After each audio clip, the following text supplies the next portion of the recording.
Hello and welcome to the post-lunch session. I'll try not to fall asleep on my curd rice. Short fiction. We had such a lovely question in the last session about the difference between writing short fiction and writing novels, and I've done one of each, one collection of short fiction and one of novels. I'm the moderator today, Mridula Koshi, and I won't talk much about my work. I would like instead to hear a lot from these two gentlemen, Benjamin, should I use your last name, Daniel? Benjamin Daniel and Ashok Ferry, both of whom have written short fiction and novels. But it's also not a lovely question in a way, because short fiction has every right to exist in the world without existing in relationship to novels. But, you know, nevertheless, I'm sure we'll do both. We'll talk a little bit about how the form exists as it is, how it exists in relationship to other things. So, and we're so well equipped to do that here. I would like to introduce my two writers. I'm going to borrow this program. It came up here without a mobile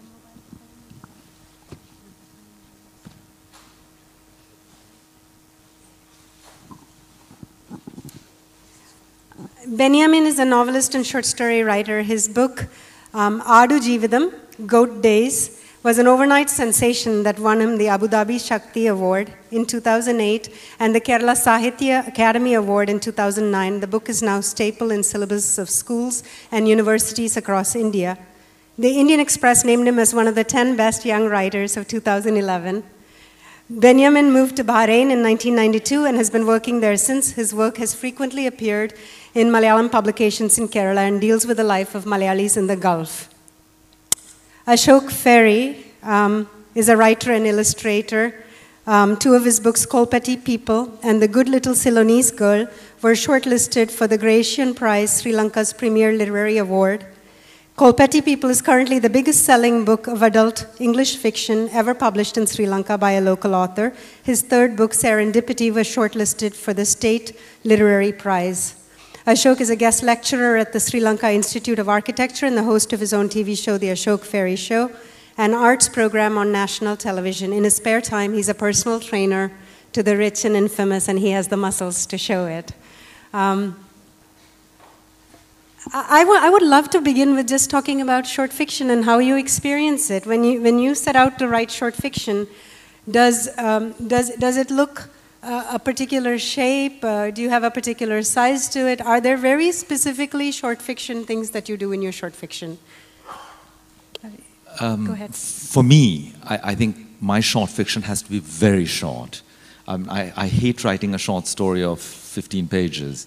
Really 5, 10 max. I mean, of course, I do write longer stories, but really, for me, it's got to be really, really short. What about you, Benjamin? In my case, I don't have any certain limitation or such a shape or something. I give all the freedom to the story itself. Maybe it is a one-page story. Sometimes goes to 14 pages or 15 pages. It is all about the story itself. Maybe sometimes we can tell the story in one page. That is the beauty of story. So sometimes we need a little bit elaboration.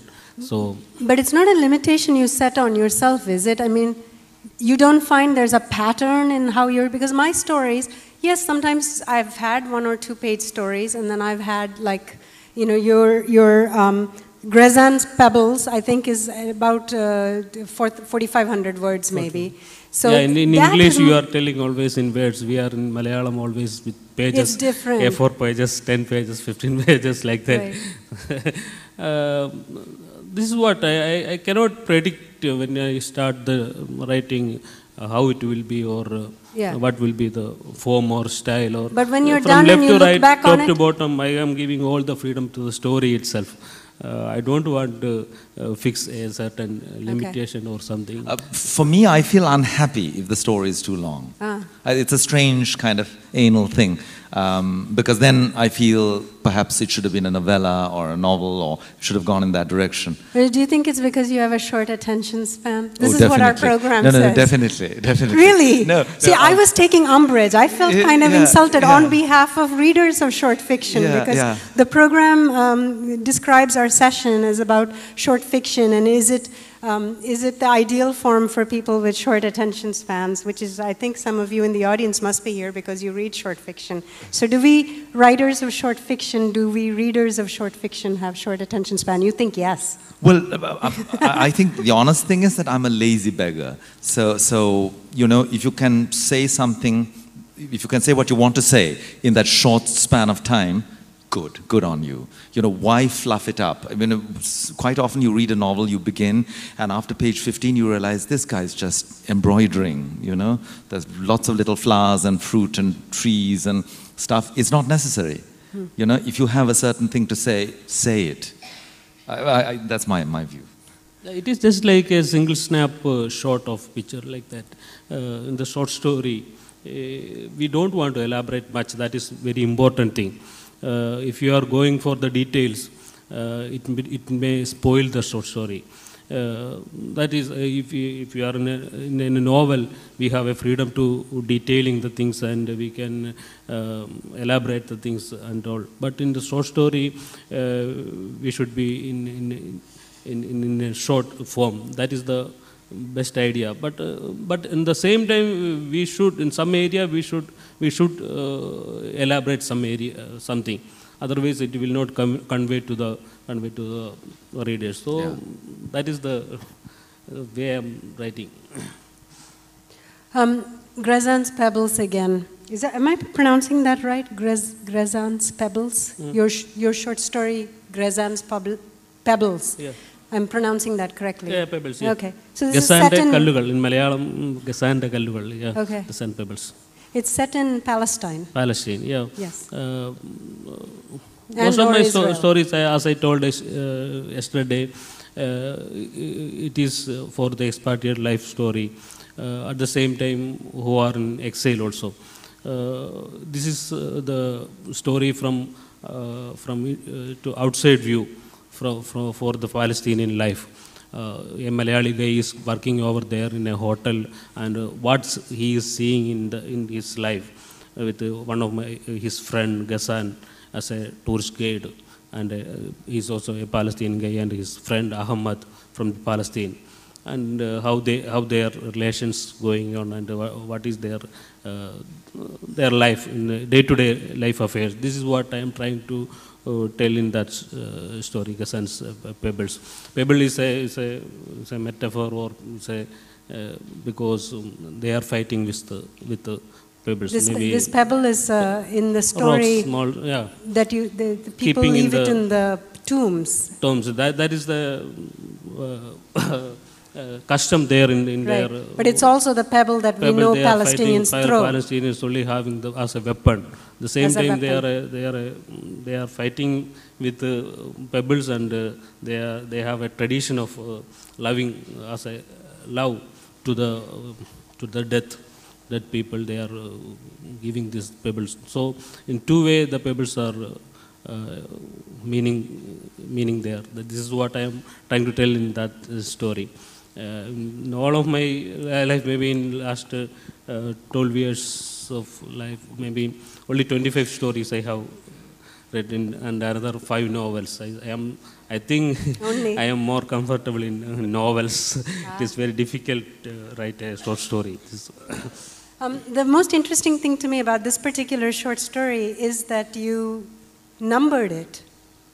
It looks like a list. Also, the paragraphs have numbers next to them. Yeah, that is also different style and way of telling. Yeah, right. I mean, I'm not so much asking for an explanation of why did you number it, because I think the artist or writer does what he does, and it's up to other people. I need to figure this out, not ask you. How often do I get to go up to a writer and ask? But I can ask you, do you think that short fiction is maybe where you can take that kind of liberty? Yeah, certainly. Because in a novel, I can't imagine numbering paragraphs and getting away with it. But in short story, we can. But I can tell some of the short stories. Different ways I can.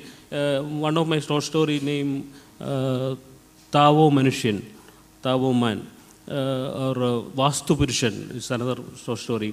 It doesn't have any explanation from the story writer, from my side. It is plain in a present tense telling. Most of the storytelling is in past tense, or maybe sometimes in the future tense. There is no past tense or future tense, only in the present tense. This is just like a 10 snapshots of pictures, just presenting the real situation of Vastu. We all know that what is happening with Vastu is a new something new. You sound skeptical of Vastu. So I am showing some pictures to the readers. This is what is happening in our life. I am not giving any explanation, any detailing, nothing. But from that picture, you can understand what I am meaning, and it is something like a satire.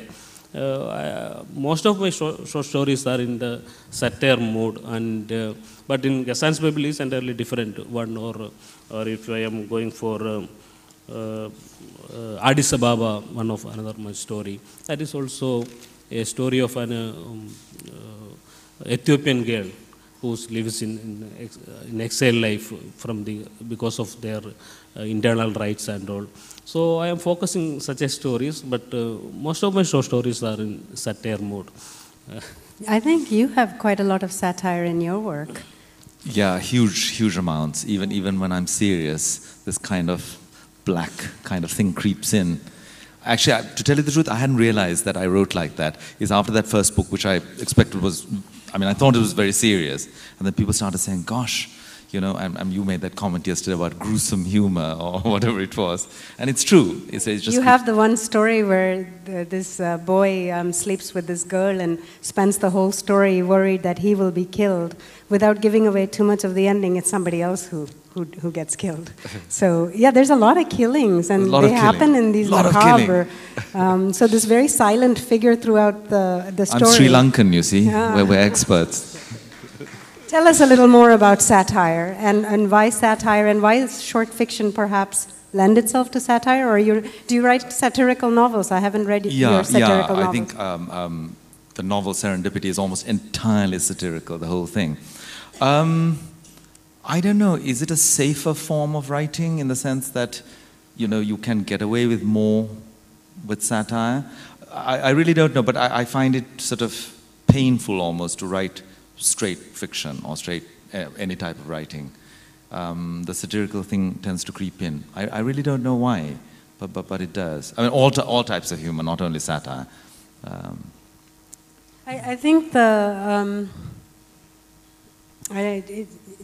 I think of it as a mistaken notion, the mistaken notion that art is some sort of an attempt to net or capture reality, that fiction is truth-telling, and so on, is hardest to deal with. And this is what I love about short fiction, is hardest to do in short fiction. In other words, that it most seems like a mistaken notion to me when I'm looking at short fiction, because where in 4,500 words, or even in 2 pages or 15 pages, are you going to go capture or net reality and bring it to the writer?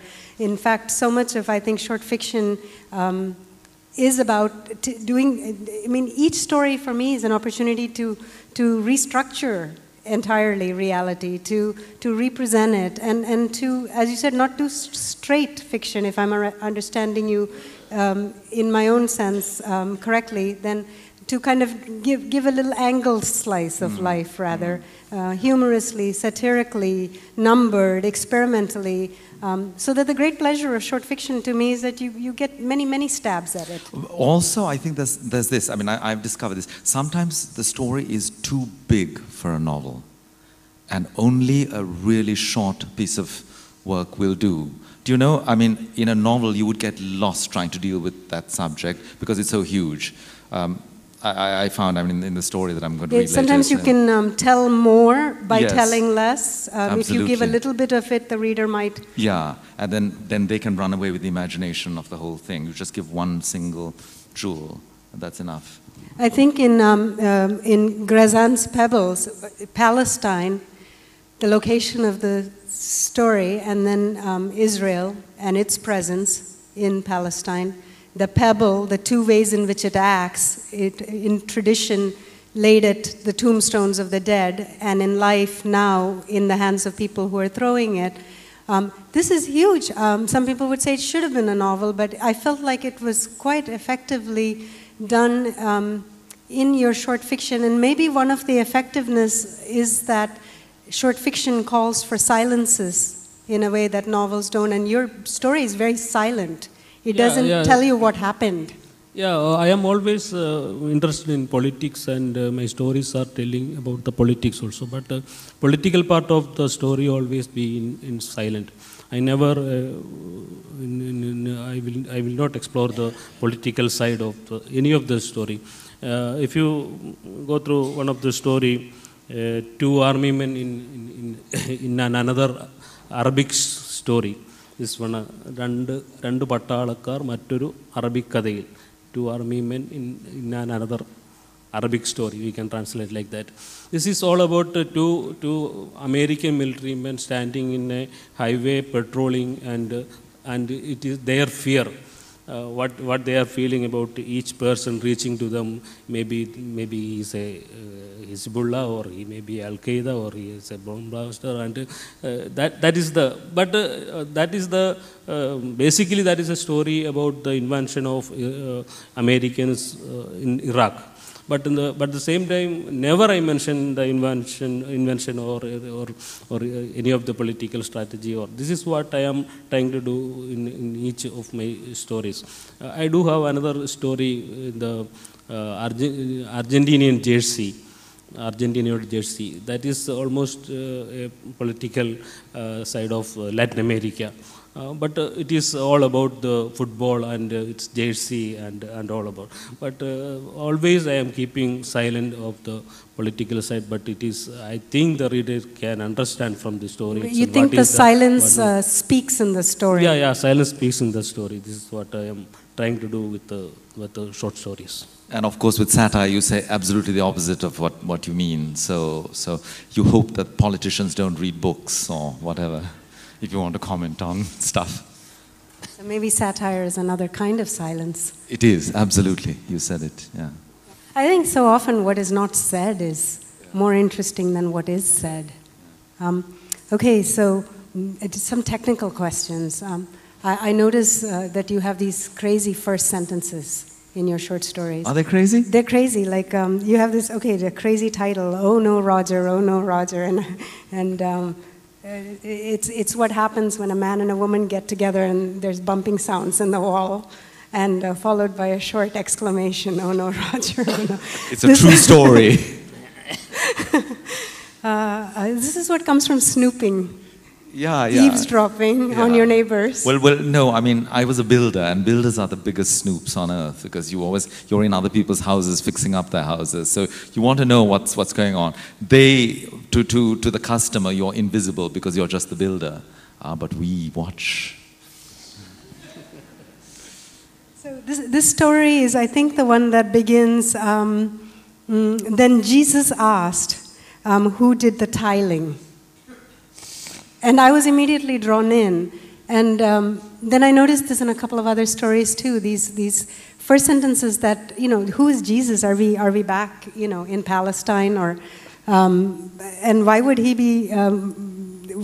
be wondering about tiling? So we're clearly today. And let me tell you, that's an absolutely true story. Of course, it's Jesus as I go on to find out. And what is really bad about that story is that this guy, I actually used his proper name. He's called Jesus. And he's alive and well and living in London, So, but it is a true, I mean, perhaps I should change the name, but it was too good a name to change. No, it's wonderful because it gave me that momentary dislocation that I need. I think at least what makes your story so very effective for me as a reader is that the initial dislocation spells continuing dislocations in the story. And certainly draws me in. So I think you make your sentences work very hard. Is this something you're very conscious of? I mean, you're going to grab the reader with the very first sentence? No. I mean, I remember you asking me this, but absolutely not. I mean, it just seems to come out like that. Lucky you. But no, but really, what you brought out just now was very important, because if you wrong foot the audience, if you wrong foot your reader, they get very much more out of you than if you lead them by the hand down the obvious path, because you can get twice as much information in by wrong-footing them all the time. So in a short story, it's almost essential to wrong-foot your reader. And that sentence is an example of it. I think the first sentence of the story or even novel is very, very, very important for any reader or how we are starting. I read a new novel, I think that is Nadeem Aslam's Blind Man's Garden. It is starting with history is our third parent. Excellent starting. History is our third parent. All of a sudden we are entering to the story. This is what we have to do with the stories also. With the very first sentence, we have to attract the readers to the story. This is what we are trying to do. What do you do with endings? Difficult. Quite often I leave it totally open-ended, and I get really bad-mouthed by readers. Why did you do that? Tell us what happened. The thing is that I know what happened at the end, but I want you to put your own complexion on it, your own sort of figuration. So it's a lazy way, again, of leaving it. But on the other hand... I don't think so. I don't think that's lazy. It's very hard to do. Yeah, it's great to do it. Just keep your reader just hanging there. It's a very cruel thing to do, but it is effective. It forces the reader to think, about the various possible outcomes. You've written a novel. Can you do that in a novel? Leave the reader... In Goat Days, can you leave us not knowing whether he makes it or doesn't make it out of slavery? We have a shepherd who didn't set out in life to be a shepherd. He goes to the Middle East from Kerala to work, is trapped at the airport, more or less kidnapped. He doesn't even understand that that's what's happening.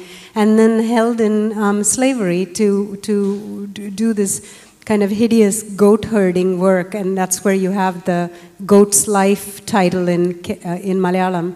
And then we find out in the end what we find out. But can you do that in a novel, you think? Can you leave the reader hanging? Can you let the reader be the one to decide how the story ends? Is this uniquely short fiction? This is what I am telling in the beginning, that in some subject it's have an ability to go beyond short story. That when we approach the subject itself, we came to know that it have some substance to tell or some substance to elaborate the things. So in the beginning itself, I know that for the God Days, I have to elaborate the things, and I have to detail the things. I have a lot of things to explain. A lot of thinking has to added, and this is why God Days came out. The most important thing is, in the normal practice, is we are keeping the suspense for the end. This is the normal novel pattern. But a great novelist, genius writer is always telling the suspense at the beginning, like Gabriel Garcia Marquez. But the first sentence you are telling is breaking the suspense and starting from there itself. This is what I am trying to imitate. I am not a genius writer, but I am trying to imitate that. In the beginning itself, I am telling that the Najib is escaped from the desert. That is the. Then I am trying to tell the whole story. So the suspense is how will he escape? Yeah. Not did he escape? Yeah. Interestingly, in my sort of very new book, which I've just sent out to my agent, who's sitting down there in the front row, Meeta Kapoor, when I first sent it out, and I had an ending like this, it was hanging in the air. But I'm quite cunning. I left quite a few clues so the reader could figure out what the ending was going to be. Somebody in her office read it, and I got this email back with sort of a critique, and they said, gosh, what a bleak ending. But it wasn't actually. The happiness was there if you only looked for it. So I actually rewrote that end to make it a bit more obvious. And this was not a short story, this was a novel. It was a novel. It was a novel. So perhaps, you know, what is obvious to us as writers may not be obvious to a reader. So perhaps one then does have to make it a bit more obvious. I don't know. I kind of like leaving it in midair because I had planted the clues along the way, but you know, I mean, you're the person who's hiding the clues, so obviously you know where they are, but it may not work for a reader. I have to add one more thing. That is, telling a story in third person is very difficult for me. I read somewhere else, if you are a good writer, you should tell in third person. Then only you will become a good writer. I read somewhere else, but I am always trying to tell in first person. This is comfortable for me always.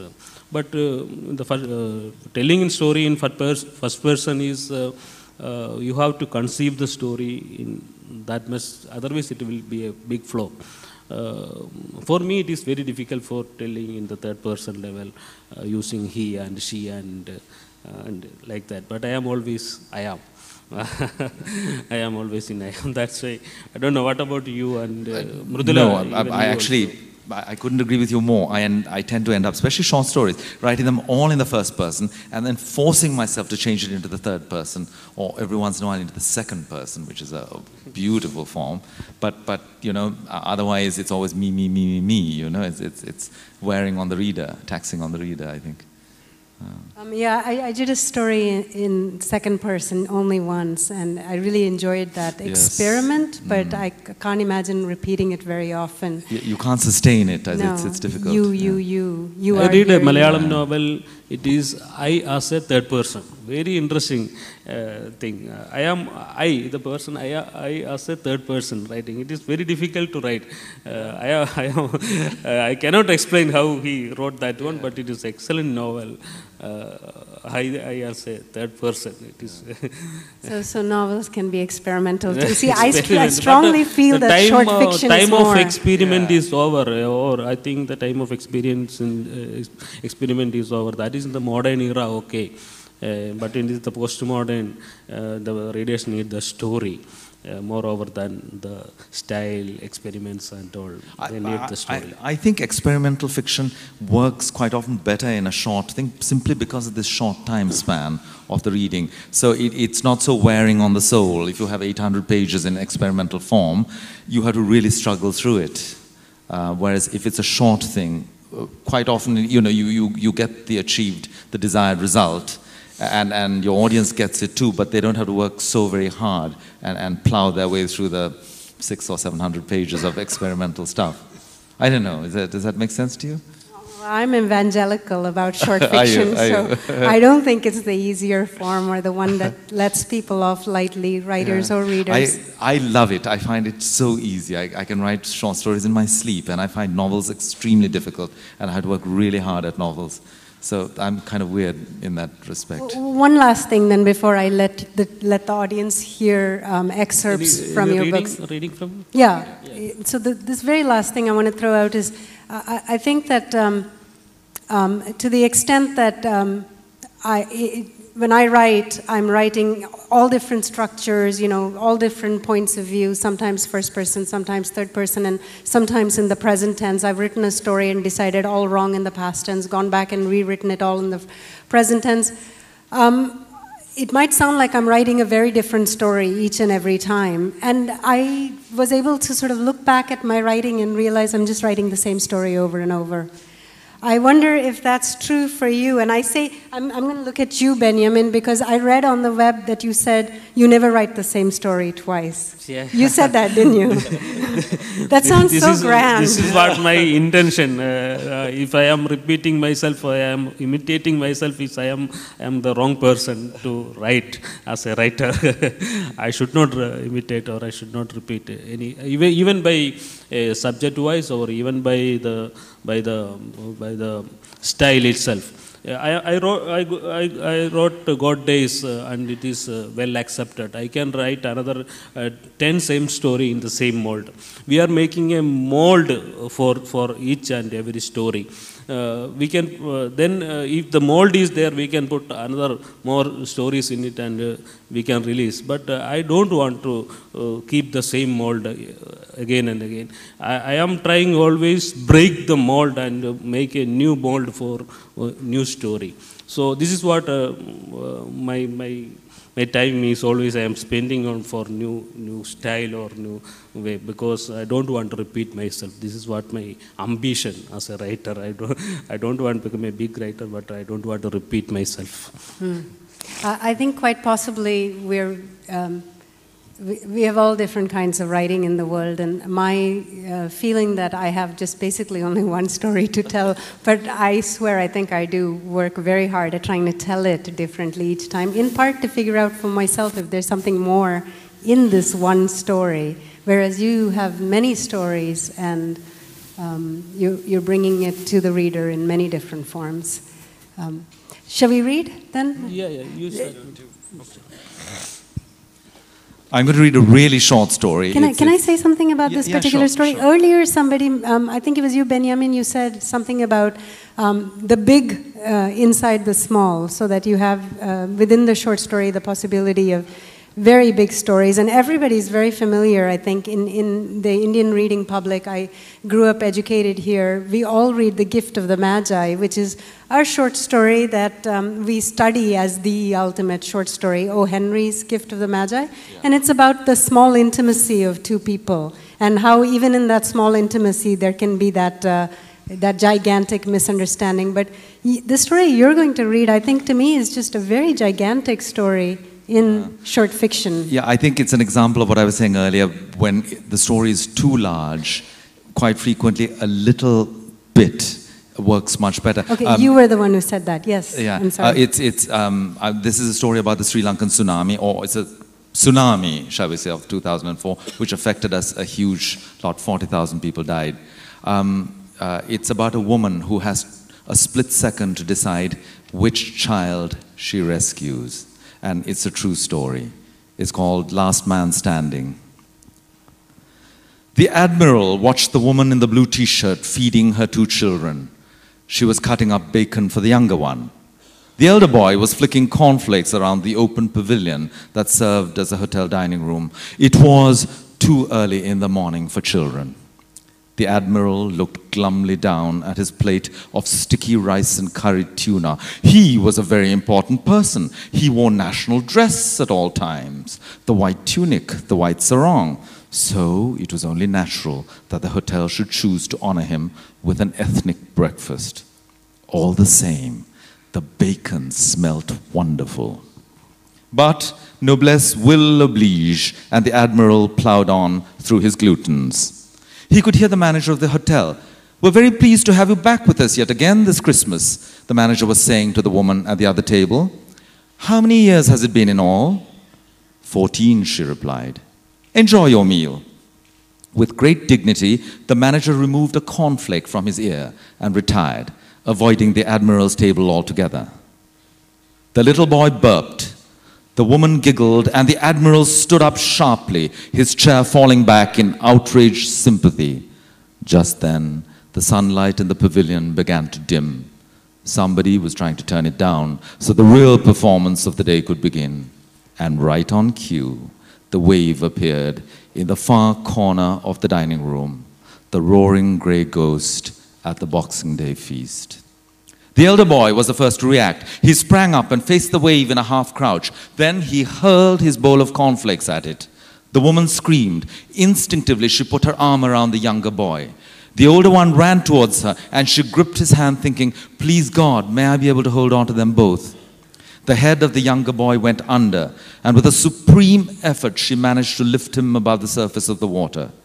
As she did, she realized with a flicker of karmic horror that her grip on the other boy had weakened. "Amma," he said with a look of mild reproach on his face. He was swept away in a sea of tables and chairs, cups and plates, all the detritus of a five-star hotel breakfast.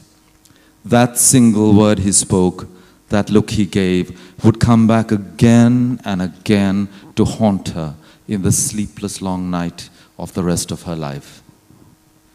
With the nimbleness born of years in the political arena, the Admiral leapt lightly onto a passing Dutch chest. He couldn't help noticing it was rather a fine chest, late 17th century Dutch, of flowered satinwood. It was quite seaworthy, really. Clipping his mobile to his ear to call for reinforcements, the Admiral floated smartly down past reception and out into open country. It was, he thought, rather like being back in the Navy again. The woman found herself wedged in the branches of a tree, her younger son clinging to her leg below.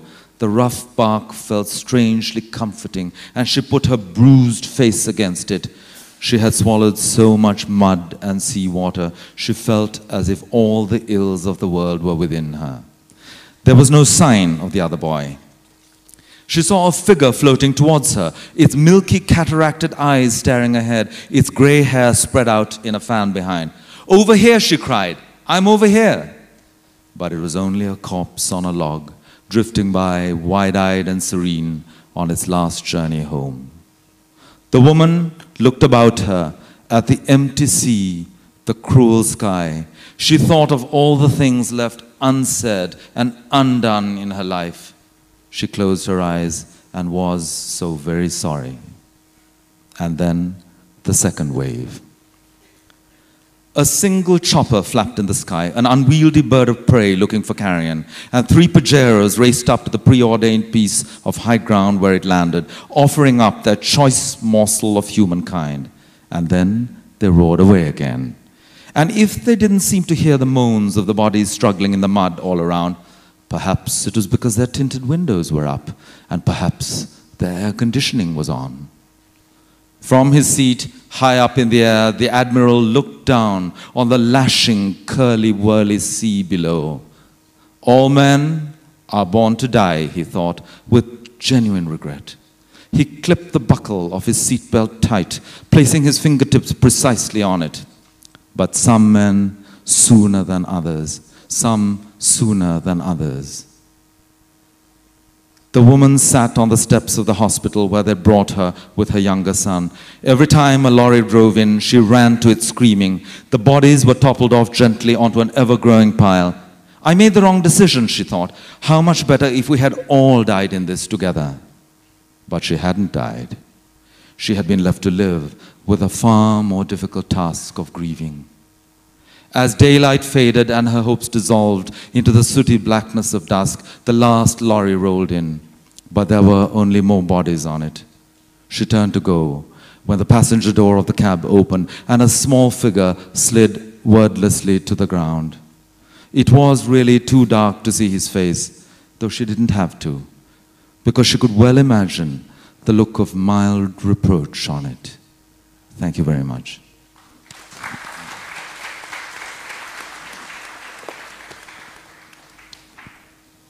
Actually, this is a short fiction time, but still I am reading from my novel, God Days. Why I choose this part? Because to show how I using satire. This is a letter, actually, the main character Najib is writing to his family. He don't know whether it is reach or not, but he's writing to their family. Actually, we have to know that his situation, what was he's going through. There is no food, no shelter, nothing at all. He is not in bath for so many days, and such a pathetic situation. He is writing this letter to family. This is the way every Gulf person, every Gulf Malayali writing to their family. What is? One day, I developed a craving to write a letter to Sainu. I don't bother about how it would reach her. I had to write. I had to. During the brief interval after the kuboos and water lunch, I dragged out my bag from under the coat. The letter pad and pen I had brought from Bombay were inside it. I took them out. The pen began to write faintly only after a lot of scribbling. I was writing a letter for the first time. I had no idea how to write one. Still, I gathered all my thoughts and began to write. My very dear Sainu, I have reached safely.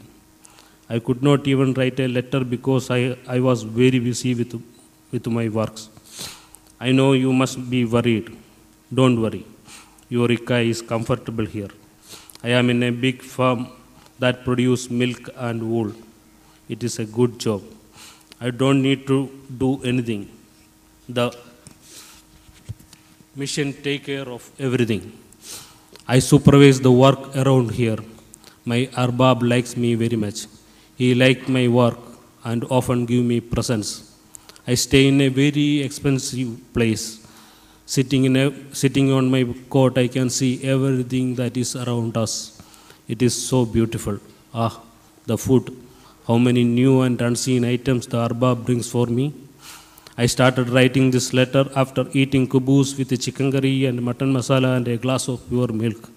Indeed, I wonder if I have become fat even within these few days. Now it is afternoon rest time. I need to get back to work after some time. Till then I can sleep in this pleasant breeze. Some of our local people are here with me. Rautar, Raghavan, Vijay and Pokar and so on. I don't interact with them much. The Arbab doesn't like it. The Arbab has a houri of a daughter. Every evening, she and I go for a stroll. She insists that I must go with her. Her name is Mary Maimuna. This is my news. I hope you and Umma are fine. I shall write again when I get time. Your own Ika, Najib. I folded the paper, closed my eyes, wept for some time. The truth was not in that letter, but in my tears. Nobody read the truth. Nobody read the truth.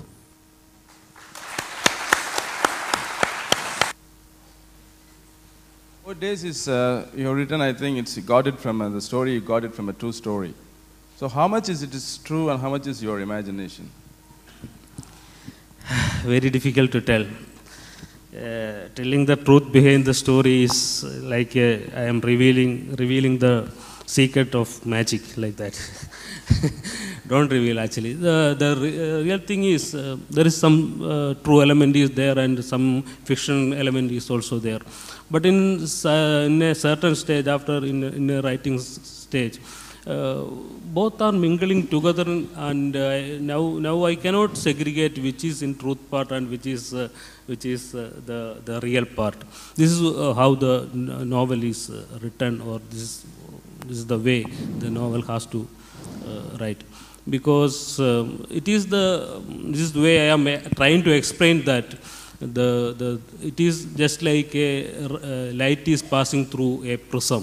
The true story is passing through the writer Benjamin, and you are getting some other new image or through color.